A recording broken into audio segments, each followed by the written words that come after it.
નમસ્તે વિદ્યાર્થી મિત્રો, કેમ છો બધા? મજામાં છો ને? આજે ધોરણ 11 કેમિસ્ટ્રીની અંદર ચેપ્ટર નંબર 8 રેડોક્સ પ્રક્રિયાઓ, એમાં આજે આપણે જોવાનું છે રેડોક્સ પ્રક્રિયાઓ પર આધારિત અનુમાપનો.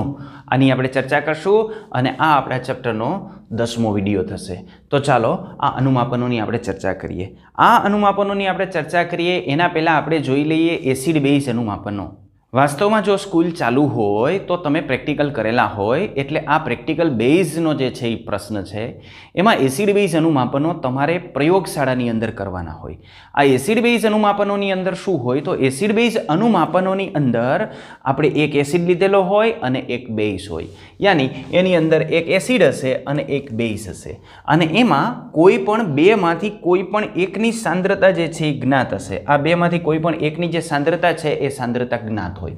આ બેમાંથી એકની સાંદ્રતા આપણે જે છે એ જાણતા હોઈએ અને એક દ્રાવણની જે સાંદ્રતા અથવા એની જે પ્રબળતા છે એ પ્રબળતા આપણે જાણતા હોય અને એનો ઉપયોગ કરી અને આ જે બીજું દ્રાવણ છે એ બીજા દ્રાવણની પ્રબળતા આપણે નક્કી કરવાની હોય અને એની પ્રબળતા નક્કી કરવા માટે આપણે પીએચ સંવેદનશીલ હોય એવા સૂચકનો ઉપયોગ કરતા હોય. એની અંદર ફિનોલ્ફથેલિનનો આપણે ઉપયોગ કરી શકીએ, મિથાઇલ ઓરેન્જનો ઉપયોગ કરી શકીએ. જનરલી આપણે ફિનોલ્ફથેલિન અને મિથાઇલ ઓરેન્જનો મેક્સિમમ એસિડ બેઝ અનુમાપનની અંદર આપણે ઉપયોગ કરતા હોઈએ. બરાબર. તો આ એસિડ બેઝ અનુમાપનની અંદર વાસ્તવમાં શું હોય તો એ એસિડ બેઝ અનુમાપનની હું પહેલાં તમને જે છે એ વાત કરી દઉં, પછી આપણે ત્યાંથી આગળ વધીએ. માનો કે એસિડ અને બેઝ વચ્ચે રાસાયણિક પ્રક્રિયા કરીએ ને એટલે એનાથી ક્ષાર અને પાણી ઉત્પન્ન થાય. આ NaOH છે અને આ HCl છે. આ બેઝ છે અને આ જે છે ને એ એસિડ છે. આ એસિડ અને બેઝ વચ્ચે આપણે રાસાયણિક પ્રક્રિયા કરીએ ને એટલે એનાથી ક્ષાર અને પાણી ઉત્પન્ન થાય. આ પ્રક્રિયાને આપણે તટસ્થીકરણની પ્રક્રિયા કહીએ છીએ. આ તટસ્થીકરણની જે પ્રક્રિયા છે એ પ્રક્રિયામાં બેમાંથી એક એસિડ અને બેઝ છે એ બેમાંથી એકની નોર્માલિટી યાની પ્રબળતા અથવા સપ્રમાણતા આપણને આપેલી હોય. માનો કે આપણને પ્રેક્ટિકલ આપે તો આની અંદર પ્રેક્ટિકલ એવી રીતે આપણને આપતા હોય છે કે તમને આપેલા X નોર્મલ HCl ના જલીય દ્રાવણની સાંદ્રતા નક્કી કરો. દ્રાવણની સાંદ્રતા આપેલા 0.1 નોર્મલ NaOH ના દ્રાવણ મારફતે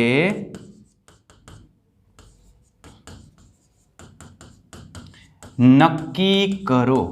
એટલે તમને નક્કી કરવાની કીધી છે સાંદ્રતા. કોની સાંદ્રતા? HCl. HCl નું જે દ્રાવણ આપેલું છે એની સાંદ્રતા આપણે જાણતા નથી, એની સાંદ્રતા તમને નક્કી કરવાની છે. કોનો ઉપયોગ કરીને? તો 0.1 નોર્મલ તમને NaOH નું જલીય દ્રાવણ આપેલું હોય એનો ઉપયોગ કરીને. બરાબર. તો આ એક એસિડ છે, એસિડની સાંદ્રતા આપણને નથી આપેલી. આ બેઝ છે, બેઝની સાંદ્રતા આપણને આપી દીધી છે 0.1 નોર્મલ. ક્લિયર આટલી વસ્તુ? ઓકે. તો આ પ્રેક્ટિકલ જ્યારે આપણને કરવાનો કીધો હોય ત્યારે આપણે આ પ્રેક્ટિકલ કેવી રીતે કરતા હોય તો આ પ્રેક્ટિકલ આપણને જ્યારે કરવાનો કહે ત્યારે બેઝ જે છે ને, બેઝ કે જેની સાંદ્રતા આપણને આપી દીધી છે, આ બેઝ કે જેની સાંદ્રતા 0.1 નોર્મલ આપણને આપી દીધી છે, આ બેઝને આપણે ભરશું બ્યુરેટની અંદર. બ્યુરેટ એટલે કાચની એક લાંબી નળી કે જેમાં અંશ અંકિત કરેલા હોય અને એમાં અંશ જે છે એ ઉલટા અંકિત કરેલા હોય. ઉપર 0 આપેલો હોય ને પછી નીચે જે છે એ જતા આગળ 50 નંબર આવે. આ રીતે આપેલા હોય એની પાછળનું કારણ એ છે કે આ જે બ્યુરેટ છે એ બ્યુરેટમાં આપણે ઉપરથી કેટલું સોલ્યુશન બહાર કાઢીએ છીએ એનું માપ આપણે લેવાનું હોય. એટલે જે જ્ઞાત સાંદ્રતા વાળો જે બેઝ છે એ બેઝને આપણે બ્યુરેટમાં લેવાનું હોય. યાની બ્યુરેટની અંદર આપણે જે છે એ ભરી દીધું હોય 0.1 નોર્મલ NaOH નું દ્રાવણ. રેડી? ક્લિયર આટલી વસ્તુ? હવે આ જે HCl આપણને આપેલો છે જેની સાંદ્રતા આપણે જાણતા નથી એ HCl ને પીપેટ મારફતે લેવાનું હોય. પીપેટ એટલે બીજી એક કાચની જે છે નળી હોય કે જેનાથી આપણે એક્ઝેક્ટ 10 ml સોલ્યુશન આપણે લઈ શકીએ. આ પીપેટ આપણે પહેલા ચેપ્ટરની અંદર તમને બતાવી હતી કે પ્રયોગશાળામાં કદનું માપન કરવા માટે આપણે શેનો ઉપયોગ કરીએ છીએ. તો પીપેટનો આપણે ઉપયોગ કરીએ તો આ પીપેટનો ઉપયોગ કરી અને HCl નું 10 ml સોલ્યુશન લેવાનું હોય. એટલે પીપેટ, આ જે પીપેટ છે એના મારફતે આપણે શું કરશું તો X નોર્મલ, એની નોર્માલિટી આપણને ખબર નથી તો HCl નું 10 ml આપણે સોલ્યુશન લેશું. રેડી? ઓકે. આ કેમાં નાખશું? આપણે કોનિકલ ફ્લાસ્કની અંદર નાખશું. એટલે એક જે કોનિકલ ફ્લાસ્ક છે કાચનો, એ કાચના કોનિકલ ફ્લાસ્કની અંદર આપણે 10 ml HCl નું સોલ્યુશન નાખશું. તો આની અંદર 10 ml HCl નું સોલ્યુશન નાખી દીધું. રેડી? હવે આની અંદર પીએચ ઇન્ડિકેટર ઉમેરવાનો હોય અને આમાં પીએચ ઇન્ડિકેટર તરીકે આપણે ઉપયોગ કરશું ફિનોલ્ફથેલિનનો. તો ફિનોલ્ફથેલિન છે એ ફિનોલ્ફથેલિનનો આપણે આની અંદર ઉપયોગ કરીએ સૂચક તરીકે, ઇન્ડિકેટર તરીકે. આ ફિનોલ્ફથેલિન એ એવા પ્રકારનો ઇન્ડિકેટર છે કે જે બેઝની અંદર પિંક કલર આપે. એસિડિક માધ્યમ હોય તો રંગવિહીન હોય અને બેઝિક માધ્યમની અંદર એ પિંક કલર આપે. એટલે અત્યારે આ જે સોલ્યુશન છે એ સોલ્યુશન કેવું રહેશે? તો આ સોલ્યુશન અત્યારે રંગવિહીન હોય. રેડી? તો આ રીતે રંગવિહીન સોલ્યુશન આપણને આની અંદર અત્યારે જોવા મળે છે. હવે આ જે રંગવિહીન સોલ્યુશન છે એની અંદર ફિનોલ્ફથેલિન નાખી દો એટલે ફિનોલ્ફથેલિન એસિડમાં તો રંગ આપશે નહીં. બરાબર? હવે સામે જે બ્યુરેટ છે એ બ્યુરેટમાંથી આપણે NaOH આની અંદર દાખલ કરશું. ત્યાં એક પિચકોક હોય એ પિચકોક મારફતે ટીપે ટીપે ટીપે ટીપે એની અંદર NaOH આપણે નાખશું. ક્લિયર? હવે NaOH આપણે નાખીએ ને એટલે એની અંદર જે પ્રક્રિયા છે ને એ પ્રક્રિયા આ રીતની થાય. NaOH અને HCl વચ્ચે તટસ્થીકરણની પ્રક્રિયા થશે. પણ પહેલાં એક ટીપું તમે NaOHનું વાપરશો એટલે NaOHનું HCl વડે તટસ્થીકરણ થઈ જશે. એટલે એટલું ક્ષાર અને પાણી ઉત્પન્ન કરી નાખશે. એમાં લિમિટિંગ રિએજન્ટ તરીકે આ NaOH હશે, કારણ કે NaOHની માત્રા ઓછી હશે. એટલે NaOH બધો વપરાઈ જશે. તો દ્રાવણમાં HCl હશે, NaCl હશે ને H2O હશે. એટલે દ્રાવણ કેવો હશે? એસિડિક. અને એસિડિક દ્રાવણ હોય તો ફિનોલ્ફથેલિનનો રંગ કેવો આવે? રંગવિહીન આવે. રેડી? એટલું ઓકે. એટલે ધીમે ધીમે ધીમે ધીમે આપણે NaOH ઉમેરતા જઈએ. જેમ NaOH ઉમેરતા જઈએ એમાં પ્રક્રિયા પૂરી થતી જાય. એક સમય એવો આવશે કે જ્યારે 100% પ્રક્રિયા પૂરી થઈ જશે. જેવી 100% પ્રક્રિયા પૂરી થશે ત્યારે દ્રાવણ છે ને તટસ્થ બનશે. પછી તમે NaOHના એક ટીપાનો કદાચ 5મો ભાગ નાખો, એક જે ટીપું હોય એનું 5મો ભાગ આની અંદર પડશે ને તો પણ દ્રાવણ બેઝિક થઈ જશે, કારણ કે હવે HCl બધું વપરાઈ ગયું અને તટસ્થીકરણ પછી NaOHનું ટીપાનો 5મો ભાગ પડશે તો પણ દ્રાવણ બેઝિક થઈ જશે. અને દ્રાવણ બેઝિક થઈ જાય એટલે અહીંયા જે કલર છે એ કલર આપણને કેવો મળી જાય? પિંક કલર મળી જાય. તો આ પિંક કલર મળશે. રંગ પરિવર્તન તમને એવું થશે રંગવિહીનમાંથી આછો ગુલાબી. તો જેવો અહીંયા આછો ગુલાબી રંગ આવે એવું તમારે સમજવાનું કે તમારું તટસ્થીકરણની જે પ્રક્રિયા છે ને એ પ્રક્રિયા પૂરી થઈ ગઈ છે.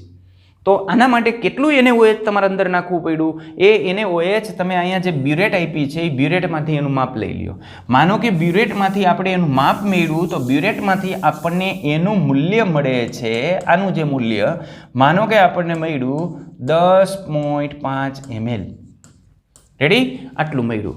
તો હવે આપણે તટસ્થીકરણનો ઉપયોગ કરી અને આ મેળવી શકીએ, કારણ કે તટસ્થીકરણ માટે આપણી પાસે જે છે એ સૂત્ર છે કે જ્યારે એસિડ અને બેઝનું આપણે તટસ્થીકરણ કરતા હોય ત્યારે એના માટે મળે NaVA=NbVb. આમ મળશે. Ready? Normality of acid into volume of acid is equal to normality of base into volume of base. Ready? તો Na એસિડની નોર્માલિટી આપણને ખબર નથી એટલે એ આપણે મેળવવાની છે. રેડી? તો એ કેવી રીતે મળશે આપણને? તો એ મળશે આવી રીતે NB/VB/VA. ચાલો NBની કિંમત, તો NBની કિંમત અહીં આપણને આપી દીધી છે. કેટલી આપી છે? 0.1. રેડી? VBની કિંમત વોલ્યુમ ઓફ બેઝ, બેઝનું વોલ્યુમ કેટલું? તો એ બ્યુરેટના આંક ઉપરથી આપણને ખબર પડશે. બ્યુરેટમાંથી આપણે કેટલું ઉમેર્યું? તો બ્યુરેટમાંથી આપણે ઉમેર્યું 10.5, એટલે ત્યાંથી આપણને ખબર પડશે. અને વોલ્યુમ ઓફ એસિડ, તો આ HCl છે એનું પીપેટ વડે આપણે કેટલું કદ લીધું હતું? 10 ml કદ લીધું હતું, એટલે અહીં આવશે જે છે 10. રેડી? તો આ રીતે આપણને જે છે એ જવાબ મળે. તો આનું સોલ્યુશન આપણે આપીએ એટલે આનું સોલ્યુશન આપણને મળશે 0.15 નોર્મલ NaOH. તો આ NaOHનું જે દ્રાવણ છે એ દ્રાવણની નોર્માલિટી આપણને મળી ગઈ કે NaOHનું જે દ્રાવણ હતું એની સપ્રમાણતા નોર્માલિટી કે જેને સાંદ્રતા કયો અથવા પ્રબળતા કયો તો 0.15 નોર્મલ આપણને મળશે. પણ કેવી રીતે મળી? તટસ્થીકરણનો પ્રેક્ટિકલ કરીને. સ્કૂલ જ્યારે રેગ્યુલર ચાલુ હોય ત્યારે પ્રયોગશાળાની અંદર આપણે આ એસિડ બેઝ તટસ્થીકરણના પ્રેક્ટિકલ કરાવીએ છીએ. તો ત્યારે મારે માત્ર ને માત્ર તમને એટલું કહેવાનું હોય કે આપણે પ્રયોગશાળાની અંદર તમે જે પ્રેક્ટિકલ કરો છો એ મુજબ આની કેલ્ક્યુલેશન કરી નાખો. તો આ તો તમે ત્યારે લાઈવ તમે તમારી જાતે પ્રેક્ટિકલ કરેલો હોય, પણ અત્યારે આપણી મજબૂરી એ છે કે તમે અત્યારે પ્રેક્ટિકલ કરેલો નથી. તો પ્રેક્ટિકલ કરેલો નથી તો એની કેલ્ક્યુલેશન જે છે આ રીતે થતી હોય એની મેં તમને એક રૂપરેખા આપી. રેડી? પણ અહીંયા તટસ્થીકરણ થઈ ગયું એ કોને આધારે ખબર પડે? એ ખબર પડે ઇન્ડિકેટરને આધારે. અને આમાં આપણે પીએચ ઇન્ડિકેટરનો ઉપયોગ કરતા હોઈએ, ફિનોલ્ફથેલિનનો ઉપયોગ થાય, મિથાઇલ ઓરેન્જનો ઉપયોગ આપણે આની અંદર કરી શકતા હોય.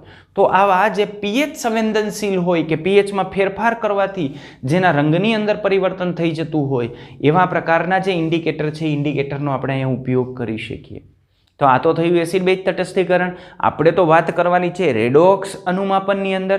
તો રેડોક્સ અનુમાપનની અંદર શું હોય તો એની વાત કરીએ. રેડોક્સ અનુમાપનની અંદર પણ આ જ રીતે એનું આપણે તટસ્થીકરણ કરી શકીએ, એનું અનુમાપન આપણે કરી શકીએ.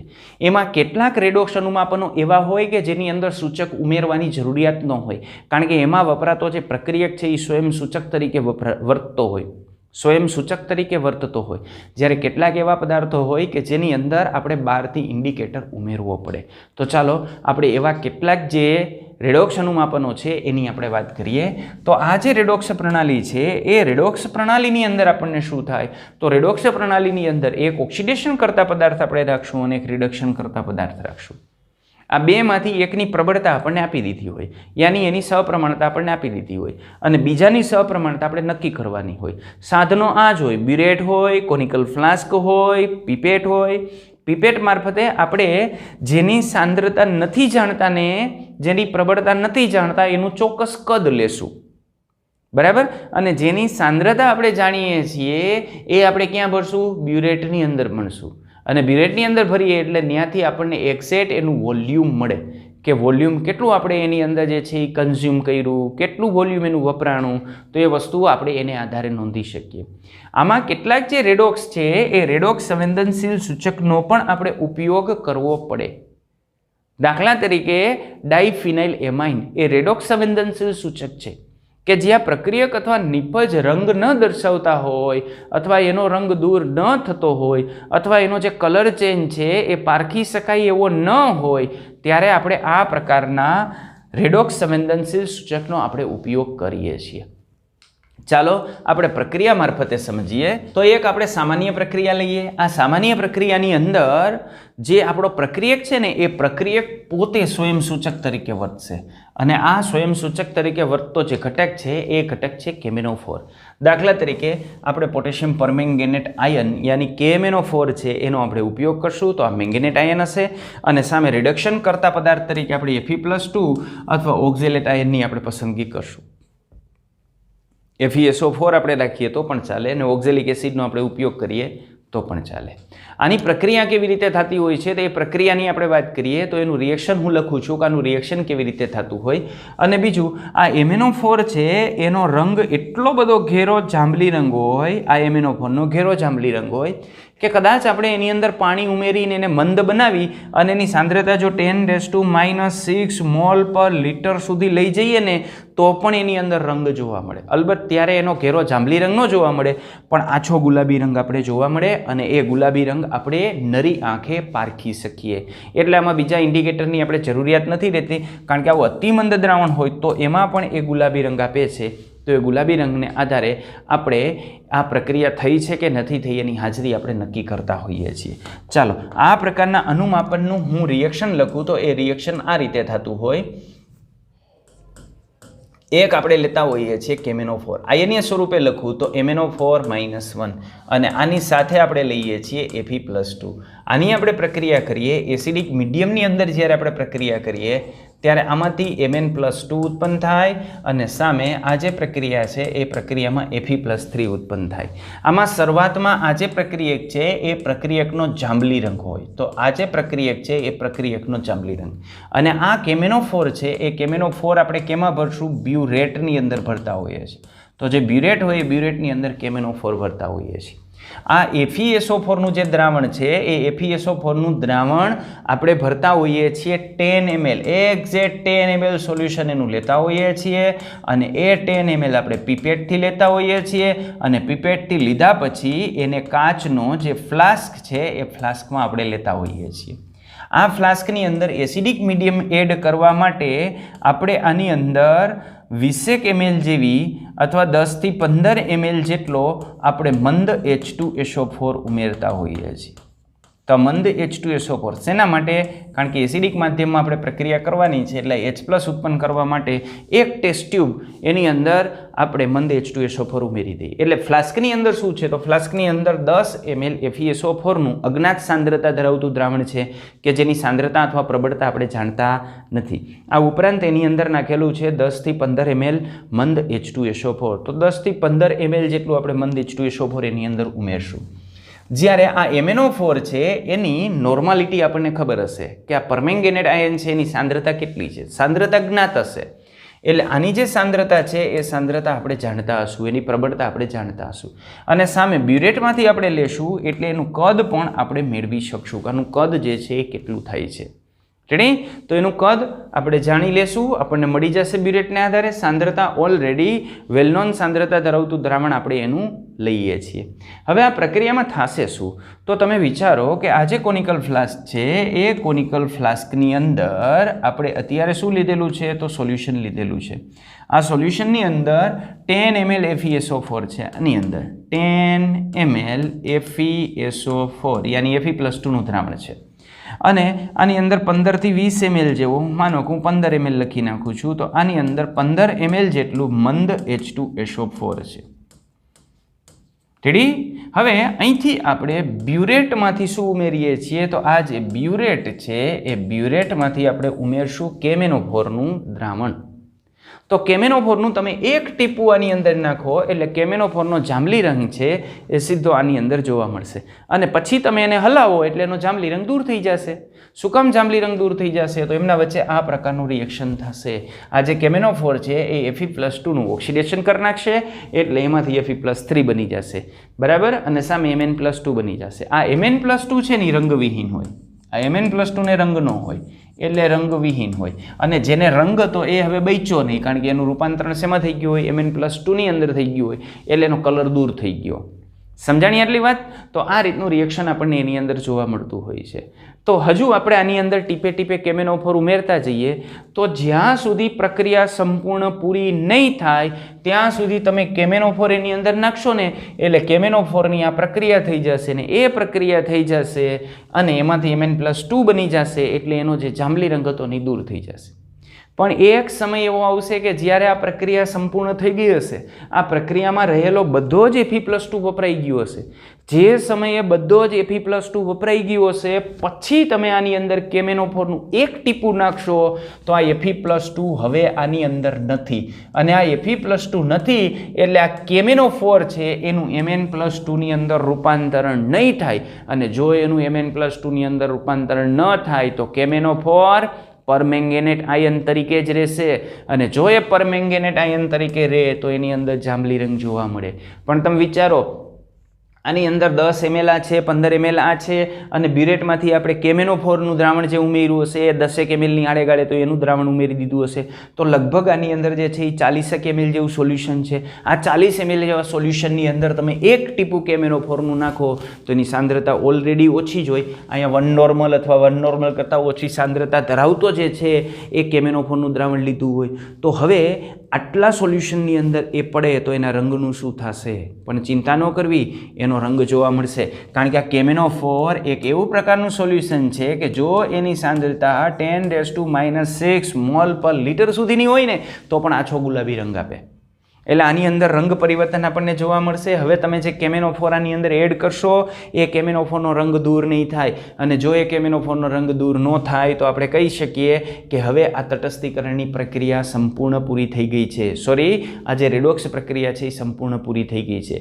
તો જે બિંદુએ અહીંથી KMnO4નો રંગ દૂર નથી થતું એ બિંદુને આપણે અંતિમ બિંદુ ગણશું. અને એ અંતિમ બિંદુએ આ બ્યુરેટમાંથી આપણે કેટલા ml KMnO4નો ઉપયોગ કર્યો છે એ આપણે મેળવી લેશું. રેડી? હવે આ આપણને મળી ગયું એટલે હવે આપણે શું કરશું? તો હવે આપણે આના માટે ફોર્મ્યુલા વાપરશું. તો આમાં પ્રબળતા મેળવવા માટેની ફોર્મ્યુલા હોય છે N1V1 = N2V2.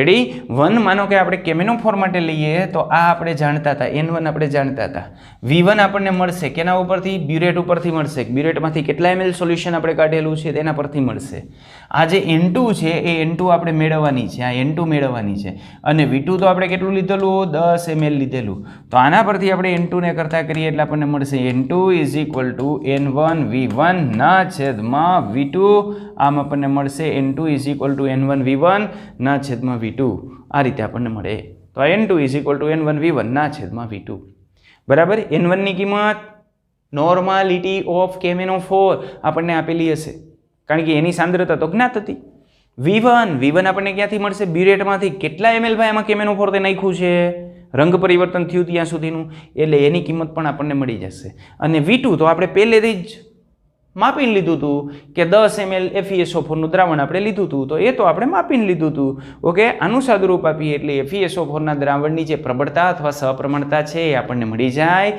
તો આ રીતે રેડોક્સ ટાઇટ્રેશન આપણે કરી શકીએ પણ આ રેડોક્સ ટાઇટ્રેશનની અંદર કોઈ પણ પ્રકારનું સૂચક ઉમેરવાની જરૂરિયાત નથી કારણ કે આમાં જે કેમેનોફોર છે પોટેશિયમ પરમેંગેનેટ છે એ સ્વયં સૂચક તરીકે વર્તે છે કારણ કે પોતાનો જ રંગ એટલો બધો ઘેરો જાંબલી રંગ છે કે આમાં કદાચ 50 ml સોલ્યુશનની અંદર એક ટીપું કેમેનોફોરનું પડે ને તો એમાં આછો ગુલાબી રંગ જોવા મળે એટલે રંગ પરિવર્તન આપણને એક્ઝેક્ટલી શાર્પ રંગ પરિવર્તન મળશે અને ખૂબ સારી રીતે આપણે આ રેડોક્સ રિએક્શન કરી શકીએ ક્લિયર આ રેડોક્સ રિએક્શનની અંદર બીજું રેડોક્સ રિએક્શન આપણે જોઈએ તો બીજું રેડોક્સ રિએક્શન આની જગ્યાએ આ પણ થઈ શકે આમાં જે રિડક્શન કરતા આપણે લીધો છે એ રિડક્શન કરતા બદલાવી શકીએ આપણે માનો કે અહીં આપણે જે રિડક્શન કરતા લીધો છે એ રિડક્શન કરતા છે Fe+2 એની જગ્યાએ આપણે લઈ શકીએ MnO4- plus oxalate ion C2O4- 2 acidic મીડિયમમાં આપણે આની પ્રક્રિયા બેલેન્સ કરીએ એટલે આમાંથી તો ઉત્પન્ન થાય Mn+2 પણ આમાંથી ઉત્પન્ન થઈ જાય CO2 કાર્બન ડાયોક્સાઇડ આમાં C2O4 ઓક્ઝેલેટ આયનની અંદર આપણે વાત કરીએ તેની ઓક્સિડેશન અવસ્થા કેટલી હોય તો આની 4 દુને 8 8માંથી 2 રહેવા દેવાની 6 બેલેન્સ કરવાની એટલે આમાં પ્રત્યેક કાર્બનની ઓક્સિડેશન અવસ્થા 3 હોય આમાં પ્રત્યેક કાર્બનની ઓક્સિડેશન અવસ્થા +4 હોય આમાં Mnની ઓક્સિડેશન અવસ્થા +7 હોય આમાં Mnની ઓક્સિડેશન અવસ્થા +2 હોય બરાબર તો આમાં જેવી રીતે રિડક્શન કરતા તરીકે આપણે વાપરતા હતા Fe+2 એવી રીતે આમાં રિડક્શન કરતા તરીકે ઓક્ઝેલેટ આયન છે ક્લિયર પણ આ કેમેનોફોર ઓક્સિડેશન કરતા જે પદાર્થ છે એનો ઘેરો જાંબલી રંગ છે એટલા માટે આમાં પણ કોઈ પણ પ્રકારનું સૂચક વાપરવામાં નહીં આવે તમે આના મારફતે જ આ પ્રક્રિયા કરી શકશો ક્લિયર આટલી વસ્તુ ઓકે સમજાણી આટલી વાત તો તમે 2 પ્રેક્ટિકલ આપણે પ્રયોગશાળાની અંદર આના કરાવીએ છીએ 2 પ્રેક્ટિકલ આના કરાવીએ છીએ ક્લિયર ઓકે હવે આપણે વાત કરીએ માનો કે આપણે જે પ્રક્રિયક આમાં કેમેનોફોર લીધો એ સ્વયં સૂચક તરીકે વર્તતો હતો પણ કોઈક પ્રક્રિયા એવી હોય કે જેમાં એ સ્વયં સૂચક તરીકે ન વર્તતો હોય તો બહારથી સૂચક ઉમેરવું પડે દાખલા તરીકે K2Cr2O7 પોટેશિયમ ડાઇક્રોમેટનું આપણે દ્રાવણ લઈએ તો એમાં શાર્પ રંગ પરિવર્તન મેળવવા માટે આપણે રેડોક્સની અંદર જે સક્રિય હોય એવો સૂચક આપણે એની અંદર ઉમેરવો પડે અને એ સૂચક તરીકે આપણે ડાયફિનાઇલ એમાઇન વાપરતા હોઈએ છીએ આમાં રંગ પરિવર્તન ક્યારે આપણને જોવા મળશે તો આમાં રંગ પરિવર્તન ત્યારે જોવા મળશે કે જ્યારે પ્રક્રિયા જે છે એ સંતુલન સ્થિતિની અંદર પહોંચી ગઈ હોય યાની એક્ઝેક્ટ પ્રક્રિયા સંતુલન સ્થિતિની અંદર પહોંચી ગઈ છે હવે તમે વધારાનો ઓક્સિડેશન કરતા પદાર્થ નાખશો તો એ ખૂબ ઓછી સાંદ્રતાએ પણ પોતાનો રંગ જે છે એ જાળવી રાખશે પોતાનો જે જાંબલી રંગ હતો એ દૂર નહીં થવા દે એટલે આપણને સમતુલ્ય બિંદુ ત્યાં મળશે એસિડ બેઝ તટસ્થીકરણની અંદર આપણે એને તટસ્થીકરણ બિંદુ કહીએ છીએ રેડોક્સની અંદર એને સંતુલ્ય બિંદુ તરીકે ઓળખીએ છીએ ચાલો બીજી રેડોક્સ પ્રક્રિયાની વાત કરીએ તો બીજી રેડોક્સ પ્રક્રિયા આ છે કે જેમાં MnO4 જેવો ઓક્સિડેશન કરતા પદાર્થ ન હોય કારણ કે ઓક્સિડેશન કરતા પદાર્થ કેવો હતો કે પોતાનું સ્વયં રંગ પરિવર્તન કરતો હતો અને સ્વયં રંગ પરિવર્તન કરતો હતો એટલે અંતિમ બિંદુ અથવા સમતુલ્ય બિંદુ મેળવવા માટે આપણે બીજા રંગીન પદાર્થની જરૂર નહોતી પડતી એટલે આવા સૂચક જ્યારે ન વપરાતા હોય સ્વયં સૂચક પદાર્થ ઓક્સિડેશન કરતા તરીકે ન હોય ત્યારે આપણે અન્ય રિડક્શન કરતા પદાર્થનો આપણે ઉપયોગ કરવો પડે એવો રિડક્શન કરતા પદાર્થ કે જ્યારે આપણો રિડક્શન કરતા પદાર્થ સંપૂર્ણ વપરાઈ જાય ને પછી આ જે સૂચક છે એ સૂચકનો વારો આવે અને સૂચકનું ઓક્સિડેશન થાય અને સૂચકનું ઓક્સિડેશન થાય એટલે એ રંગ પરિવર્તન દર્શાવે તો આની અંદર K2Cr2O7 પોટેશિયમ ડાઇક્રોમેટ આપણે વાપરતા હોઈએ છીએ, એમાં ઇન્ડિકેટર તરીકે ઉપયોગ કરતા હોઈએ છીએ ડાયફિનાઇલ એમાઇનનો. તો એ ડાયફિનાઇલ એમાઇનનું બંધારણ આપણે જોઈએ તો ડાયફિનાઇલ એમાઇનનું બંધારણ આ રીતનું હોય. આ ડાયફિનાઇલ એમાઇનનું સાંદ્ર H2SO4 માં બનાવેલું દ્રાવણ હોય. આ ઇન્ડિકેટર તરીકે આપણે જે વાપરતા હોય ને આને કહેવાય ડાયફિનાઇલ એમાઇન. આ ડાયફિનાઇલ એમાઇન, બરાબર. આગળ ઓર્ગેનિકની અંદર આપણે આવા બંધારણ જોશું. આ સૂચક તરીકે વર્તતો હોય. ક્લિયર? હવે આમાં પ્રક્રિયા કેવી રીતે થાય તેની પ્રક્રિયાની આપણે વાત કરીએ તો આની જે પ્રક્રિયા છે એ પ્રક્રિયા આપણે આ રીતે કરતા હોઈએ છીએ. દાખલા તરીકે દેખો, આમાં K2Cr2O7 યાની પોટેશિયમ ડાઇક્રોમેટ આપણે લીધો કે જે આ નારંગી રંગનો હોય. આની અંદર બીજું હું લઉં છું FeSO4. FeSO4 અને H2SO4 ની હાજરીમાં આપણે આની પ્રક્રિયા કરીએ. H2SO4 કારણ કે એસિડિક મીડિયમમાં આપણે પ્રક્રિયા કરવાની છે, એટલે એની હાજરીમાં આપણે પ્રક્રિયા કરીએ એટલે આપણને મળશે Cr+3 અને સામે અહીં મળી જશે Fe+3. Fe+3 મળે છે એટલે મારે લખવું હોય તો આમ લખી શકું Fe2SO4 થ્રાઇસ આમ મળશે. રેડી? રેડોક્સનું બેલેન્સ નથી કરતો. ચાલો, હવે આ રાસાયણિક પ્રક્રિયાની અંદર આ FeSO4 તો આગળ તો એ જ છે, પણ કેમેનોફોરની જગ્યાએ આપણે નારંગી રંગનો K2Cr2O7 લઈ લીધો હતો. આ K2Cr2O7 છે એ કેમેનોફોરને બદલે આપણે લીધેલો છે. રેડી? તો આ પોટેશિયમ ડાઇક્રોમેટ ઓલરેડી નારંગી રંગનો હોય. આ જે પોટેશિયમ ડાઇક્રોમેટ છે એ પોટેશિયમ ડાઇક્રોમેટનો જે રંગ નારંગી હોય, K2Cr2O7. પણ અંતિમ બિંદુએ રંગ પરિવર્તન માટે એ એટલો બધો સુટેબલ નથી, કારણ કે અંતિમ બિંદુએ લગભગ 50 ml જેવું સોલ્યુશન હોય. ત્યારે અહીંયા આપણે કેમેનોફોર, અહીં આપણે જે K2Cr2O7 હોય એનું મંદ દ્રાવણ વાપરતા હોય, તો આ મંદ દ્રાવણમાંથી એક ટીપું નાખો તો એક ટીપું એ રંગ દૂર કરવા માટે અથવા રંગ પારખવા માટે પર્યાપ્ત નથી. એટલે આપણે આની અંદર ડાયફિનાઇલ એમાઇન પણ ઉમેરતા હોઈએ છીએ. યાની પ્રક્રિયા આપણે કેવી રીતે કરીએ છીએ તો આ FeSO4 આપણે લેતા હોઈએ છીએ પીપેટ મારફતે. રેડી? એનું 10 ml સોલ્યુશન આપણે લેતા હોય, પ્લસ આ 10 થી 15 ml સોલ્યુશન આપણે કોનિકલ ફ્લાસ્કની અંદર નાખતા હોઈએ છીએ. આનું હું 15 ml સોલ્યુશન લખી નાખું તો H2SO4નું. એટલે પીપેટથી 10 ml FeSO4 લીધું હોય, ટેસ્ટ ટ્યુબથી લગભગ 15 ml જેવું આપણે H2SO4 લીધું હોય, એ એની અંદર એડ કરેલું હોય. અને આની અંદર હવે આપણે સૂચક ઉમેરીએ છીએ. એટલે જે આપણો કોનિકલ ફ્લાસ્ક છે, ફ્લાસ્ક, એ ફ્લાસ્કની અંદર શું હોય તો આપણો જે આ ફ્લાસ્ક છે એ ફ્લાસ્કની અંદર હશે FeSO4 પ્લસ H2SO4 પ્લસ સૂચક. સૂચક યાની ઇન્ડિકેટર. ઇન્ડિકેટર યાની ઇન્ડિકેટ કરે એવું, એને કહેવાય ઇન્ડિકેટર. તો ત્યાં ઇન્ડિકેટર આપણે લીધેલો હશે. તો FeSO4 છે, H2SO4 છે અને સાથે સાથે આપણે લીધો છે સૂચક ઇન્ડિકેટર. ક્લિયર? આટલી વસ્તુ આમ લીધેલું છે. હવે અહીં આપણે લઈએ છીએ પીપેટ. પીપેટમાં આપણે શું ભરેલું હોય? K2Cr2O7. તો આ K2Cr2O7 આપણે આની અંદર એડ કરીએ છીએ. ટીપે ટીપે ટીપે ટીપે એડ કરીએ. એટલે સૌ પ્રથમ K2Cr2O7 છે ને આનું ઓક્સિડેશન કરે. આનું ઓક્સિડેશન કરતા જાય કરતા જાય કરતા જાય. અંતિમ બિંદુએ આનું સંપૂર્ણ ઓક્સિડેશન થઈ જાય. જ્યારે આનું સંપૂર્ણ ઓક્સિડેશન થઈ જાય પછી આ જે K2Cr2O7 છે, આ જે સૂચક છે એનું ઓક્સિડેશન કરે અને સૂચકનું ઓક્સિડેશન થાય એટલે એનાથી રંગ પરિવર્તન થાય. તો જે રંગ છે એ રંગમાં જે બદલાવ આવશે એ બદલાવ આને લઈને આવશે. તો આ ઇન્ડિકેટર શેના તરીકે વર્તતો હોય? અહીંયા રિડક્શન કરતા પદાર્થ તરીકે વર્તતો હોય. પણ પહેલું ટીપું તમે નાખો ત્યારે ઇન્ડિકેટર છે એનું રંગ પરિવર્તન નહીં થાય, કારણ કે પહેલાં કેનો વારો? FeSO4નો. સૂચક એવી જ રીતનો પસંદ કર્યો હોય કે જ્યાં સુધી FeSO4 હાજર હોય ને ત્યાં સુધી આનું ઓક્સિડેશન ન થવું જોઈએ. એટલે પહેલાં FeSO4નું ઓક્સિડેશન થાય. જ્યારે બધા જ FeSO4નું ઓક્સિડેશન થઈ જાય, એક પણ એનો ઘટક બાકી ન વધે, પછી તમે K2Cr2O7નું યાની ઓક્સિડેશન કરતા પદાર્થ ઉમેરો તો એ સૂચક છે એનું ઓક્સિડેશન કરશે અને સૂચકના ઓક્સિડેશનથી આપણને શું મળશે? રંગ પરિવર્તન મળશે. તો બીજો આ પ્રકારનું પ્રેક્ટિકલ હોય. આમાં આપણે બહારથી ઇન્ડિકેટર ઉમેરવો પડે. ક્લિયર? અને આ પ્રક્રિયામાં આપણે ડાયફિનાઇલ એમાઇનનું સાંદ્ર H2SO4 માં બનેલું જે દ્રાવણ છે એ દ્રાવણ ઇન્ડિકેટર તરીકે વાપરતા હોઈએ છીએ. ત્રીજી પ્રક્રિયાની આપણે વાત કરીએ તો ત્રીજી પ્રક્રિયા આ રીતે આપણને જોવા મળશે. તો આ જે ત્રીજી પદ્ધતિ છે એ ત્રીજી પદ્ધતિ માત્ર ને માત્ર આપણે એવા પ્રક્રિયકની અંદર વાપરી શકતા હોઈએ છીએ કે જેમાં દ્રાવણમાં I- આયન હોય. અને આ દ્રાવણમાં રહેલો જે I- આયન છે એ I- આયનનું ઓક્સિડેશન કરી અને એમાંથી I2 ઉત્પન્ન કરતા હોય. તો એવો પ્રક્રિયક જે I- નું ઓક્સિડેશન કરી અને એમાંથી I2 ઉત્પન્ન કરતો હોય તો એના માટે આપણે આ પ્રક્રિયા આ પ્રકારનું ઇન્ડિકેટર આપણે વાપરી શકતા હોય. દાખલા તરીકે Cu+2 કોપર +2 છે એ I- નું I2માં શું કરી શકે છે? ઓક્સિડેશન કરી શકે છે. તો ચાલો એની વાત કરીએ તો એનું રિએક્શન આ રીતે થાય. Cu+2 નું જે જલીય દ્રાવણ છે એની અંદર જો આયોડિન ઉમેરીએ તો Cu2I2 બને. આ Cu2I2માં આની ઓક્સિડેશન અવસ્થા હોય +1, અહીંયાની ઓક્સિડેશન અવસ્થા છે +2, એટલે +2માંથી +1 ઓક્સિડેશન અવસ્થા ધારણ કરી એટલે પોતાનું રિડક્શન થયું એટલે સામેવાળાનું શું કરે? ઓક્સિડેશન. અને અહીંથી શું ઉત્પન્ન થાય છે? I2. આ જે I2 ઉત્પન્ન થાય છે ને એ I2 કેટલો ઉત્પન્ન થાય છે એ પહેલાં આપણે ઇનડાયરેક્ટલી નક્કી કરીએ.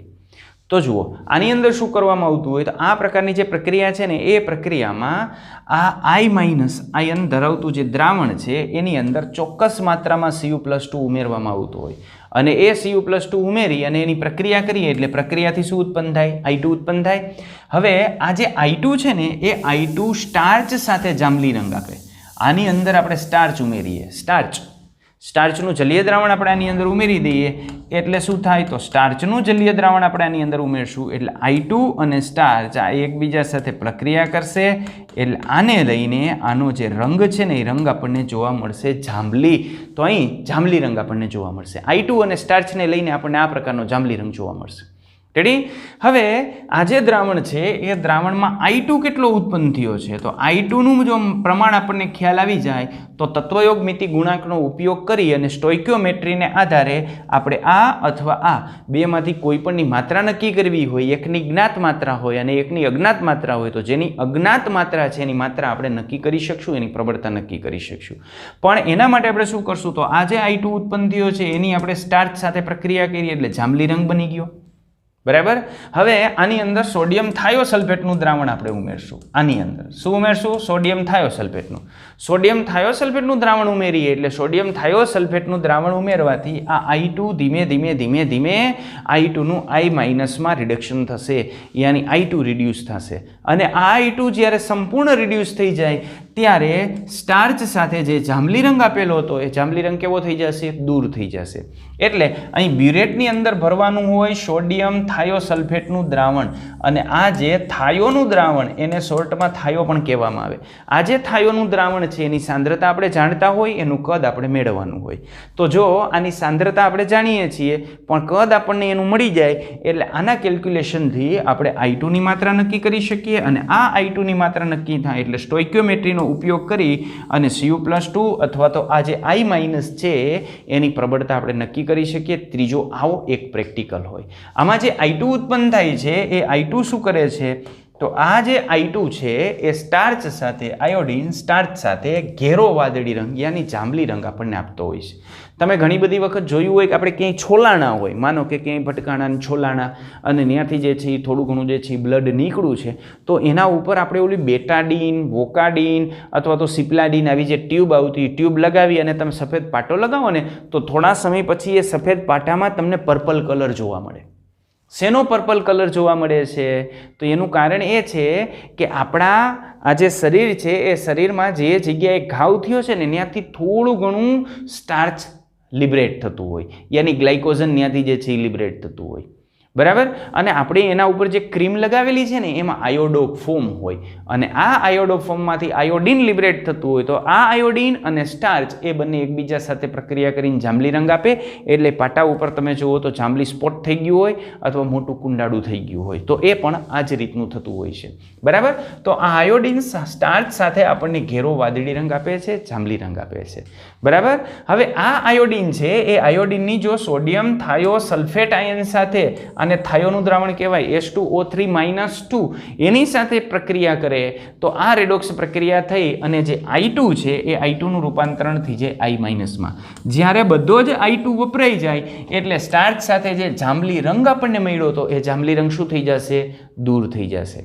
બરાબર. આ I2 ની લાક્ષણિકતા આપણે જોવી હોય તો આપણે આમ કહી શકીએ કે આ I2 છે ને એ પાણીની અંદર અદ્રાવ્ય હોય, પણ જો એની અંદર કેટલોક પોટેશિયમ આયોડાઇડ વધેલો હોય તો પોટેશિયમ આયોડાઇડ સાથે પ્રક્રિયા કરી અને Ki3 આયન તરીકે આપણને જોવા મળે, એમાં K+ હોય અને I3 -1 હોય, આવા આયન સ્વરૂપે જોવા મળે એટલે દ્રાવ્ય થાય.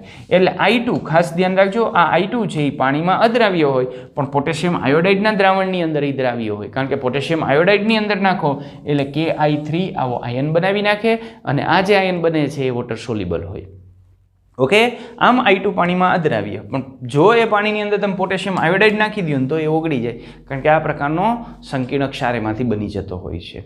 અને આ આયોડાઇડ આયન છે એ આયોડાઇડ આયનની આપણને માત્રા ખ્યાલ આવી જાય તો એના પરથી જે Cu+2 આયન છે એ Cu+2 આયન સાથે જે પ્રક્રિયા થઈ હતી તો એ પ્રક્રિયાને આધારે જે આયોડિન ઉત્પન્ન થયો એ આયોડિનનું આની સાથે આપણે કેલ્ક્યુલેશન કર્યું તો આના કેલ્ક્યુલેશન ઉપરથી આપણને આયોડિનની માત્રા મળી અને એ આયોડિનની માત્રા મળી એને આધારે આ Cu+2 અને આયોડાઇડ આયનવાળી જે પ્રક્રિયા હતી એની તત્વયોગ મિતિ ગુણાંકનો આપણે ઉપયોગ કરીએ એટલે એનું કેલ્ક્યુલેશન આપણે કરી શકીએ. અને આમાં અંતિમ બિંદુએ રંગ પરિવર્તન કેવું આવશે તો અંતિમ બિંદુએ રંગ પરિવર્તન આવશે આછા જાંબલીમાંથી રંગવિહીન, કારણ કે I2 ની જે સ્ટાર્ચ સાથેની પ્રક્રિયાથી જાંબલી રંગ ઉત્પન્ન થયો હતો એ આયોડિન જ્યારે થાયોસલ્ફેટ સાથે પ્રક્રિયા કરશે ત્યારે થાયોસલ્ફેટ સાથે પ્રક્રિયા કરીને આયોડાઇડ આયનની અંદર રૂપાંતરિત થશે અને I2 માંથી જો આયોડાઇડ આયનમાં રૂપાંતરિત થઈ જાય તો જે રંગ હતો ને એ રંગ દૂર થઈ જશે, અદ્રશ્ય થઈ જશે. જે સમયે રંગ દૂર થાય એને આપણે શું કહેશું? અંતિમ બિંદુ કહેશું. માટે રંગ પરિવર્તન અહીં જાંબલીમાંથી રંગવિહીન થશે, જે રંગ પરિવર્તન આપણે ખૂબ સરળતાથી નોંધી શકશું. તો આ રીતે આપણે રેડોક્સ પ્રક્રિયા આધારિત અનુમાપનનો ઉપયોગ કરી શકીએ. ચલો હવે એક નાનો એવો ટોપિક આપણે લઈ લઈએ, ઓક્સિડેશન આંકની સંકલ્પનાની મર્યાદા. તો આપણે ઓક્સિડેશન આંકની જે સંકલ્પના છે એ સંકલ્પનાની મર્યાદાની આપણે વાત કરીએ કે આ ઓક્સિડેશન આંકની સંકલ્પનાની મર્યાદા શું છે. કારણ કે આપણે જોયું કે ઓક્સિડેશન અને રિડક્શન કેવી રીતે આપણે કહીશું તો ઓક્સિડેશન અને રિડક્શન આપણે જે કહીએ છીએ એ એના માટે આપણે વિવિધ રીતો લીધી. એ જે વિવિધ રીતો છે એ વિવિધ રીતોની અંદર ધી બેસ્ટ મેથડ હોય તો એ બેસ્ટ મેથડથી ઓક્સિડેશન આંક, કારણ કે આ ઓક્સિડેશન આંકવાળી પદ્ધતિ છે કોઈ પણ આયોનિક પદાર્થ હોય તો એની અંદર પણ લાગુ પાડી શકાય, સહસંયોજક પદાર્થમાં પણ લાગુ પાડી શકાય. બરાબર. અને કોઈ પણ પદાર્થ હોય એની અંદર ઓક્સિડેશન અવસ્થા આપણે ઇઝીલી જે છે ગણી શકતા હતા. એટલે જુદી જુદી મેથડ હતી. હાઇડ્રોજનને આધારે ઓક્સિડેશન રિડક્શન કહી શકાય, ઓક્સિજનને આધારે કહી શકાય, ઇલેક્ટ્રોન વિનિમયને આધારે કહી શકાય, તુલનાત્મક ઇલેક્ટ્રોન વિનિમયને આધારે કહી શકાય, વધુ વિદ્યુત ઋણતા ધરાવતા ઘટકોને આધારે કહી શકાય, ઓછી વિદ્યુત ઋણતા ધરાવતા ઘટકોની આપલેને આધારે આપણે ઓક્સિડેશનને રિડક્શન સમજાવી શકીએ. પણ અત્યાર સુધીમાં આપણે જોઈ એની અંદર સૌથી બેસ્ટ પદ્ધતિ હોય તો સૌથી બેસ્ટ પદ્ધતિ એ હતી ઓક્સિડેશન આંક પદ્ધતિ. તો આ ઓક્સિડેશન આંક પદ્ધતિને આધારે આપણે ઓક્સિડેશન અને રિડક્શનની અર્ધ પ્રક્રિયાઓ નક્કી કરતા કે આમાં કોનું ઓક્સિડેશન થાય છે અને કોનું રિડક્શન થાય છે. હવે આપણે એની મર્યાદાની વાત કરવાની છે. તો ચાલો આપણે એની જે મર્યાદા છે એ મર્યાદાઓની આપણે ચર્ચા કરીએ. તો સંકલ્પનાની જે મર્યાદા છે એ મર્યાદાની ચર્ચા કરીએ. વાસ્તવમાં આપણે જાણીએ છીએ કે સૌથી બેસ્ટમાં બેસ્ટ ઓક્સિડેશન આંક નક્કી કરવા માટેની કોઈ પદ્ધતિ હોય તો એ કઈ હતી? ઓક્સિડેશન આંક પદ્ધતિ, કે જેને આધારે આપણે નક્કી કરી શકતા કે આમાં ઓક્સિડેશન અર્ધ પ્રક્રિયા કઈ છે અને રિડક્શન અર્ધ પ્રક્રિયા કઈ છે. પણ વાસ્તવની અંદર આપણે અહીં જે ઓક્સિડેશન આંક ગણતા ત્યારે આપણે એક વસ્તુ સ્વીકારી લીધી હતી કે જેની વિદ્યુત ઋણતા વધારે હોય ને એના ઉપર એ ઇલેક્ટ્રોનનું સંપૂર્ણ માઇગ્રેશન થાય છે એવું આપણે સ્વીકારી લેતા. દાખલા તરીકે HCl છે તો HCl ની અંદર આમ હોય, આ બંધના ઇલેક્ટ્રોનની ઘનતા Cl ની નજીક હોય. Cl ની નજીક હોય એટલે આપણે એમ કહેતા કે Cl ની ઓક્સિડેશન અવસ્થા કેટલી છે? -1 અને H ની ઓક્સિડેશન અવસ્થા કેટલી છે? +1. આપણે એમ કહેતા કે H એક ઇલેક્ટ્રોન મુક્ત કરે છે અને Cl એક ઇલેક્ટ્રોન સ્વીકારે છે. પણ વાસ્તવમાં Cl નથી એક ઇલેક્ટ્રોન સ્વીકારતો કે હાઇડ્રોજન નથી મુક્ત કરતો, એ તો માત્ર ને માત્ર ઇલેક્ટ્રોનની ઘનત્વને આધારે આપણે જે છે એ કહેતા. તો આ જ એની મર્યાદા છે કે અહીં ઇલેક્ટ્રોનની ઘનતામાં જે ઘટાડો થાય છે એના તરીકે આપણે કોને દર્શાવીએ છીએ? તો ઓક્સિડેશન પ્રક્રિયાને. તો આ જે ઓક્સિડેશન પ્રક્રિયા છે એ ઓક્સિડેશન પ્રક્રિયાની અંદર જે પરમાણુની આજુબાજુ એની ઇલેક્ટ્રોન ઘનતાની અંદર ઘટાડો થાય છે એને આપણે ઓક્સિડેશન કહીએ છીએ. અને રિડક્શન પ્રક્રિયાને આપણે આ ઇલેક્ટ્રોનની ઘનતાના વધારા સ્વરૂપે આપણે દર્શાવીએ છીએ. એ જ એની મર્યાદા છે. અહીં આપણે આ જે ચેપ્ટર છે એ ચેપ્ટર રાખીએ છીએ. આ ચેપ્ટરની અંદર એક ટોપિક જે બાકી છે એ અત્યારે આપણે નથી લેતા. એ ધોરણ 12 ની અંદર ચેપ્ટર નંબર 3 ઇલેક્ટ્રોકેમિસ્ટ્રીની આપણે જ્યારે વાત કરશું ત્યારે આપણે એનો અભ્યાસ કરશું, એટલે અત્યારે હું એ ટોપિક નથી લેતો. આ ચેપ્ટર અહીં આપણે પૂરું જાહેર કરીએ છીએ. એક ટોપિક તમે મારી પાસે માગો છો, એને રિલેટેડ જે સ્વાધ્યાયના પ્રશ્નો આવશે પણ આપણે સ્કીપ કરી દેશું. એ ધોરણ 12ની અંદર ત્રીજો પાઠ ઇલેક્ટ્રોકેમિસ્ટ્રીની આપણે જ્યારે વાત કરીએ, વિદ્યુત રસાયણ વિજ્ઞાનની આપણે જ્યારે વાત કરશું ત્યારે આપણે એ ટોપિક એની સાથે ભણશું. ઓકે, અસ્તુ. જય હિન્દ, જય ભારત. આવજો, ટાટા, બાય બાય.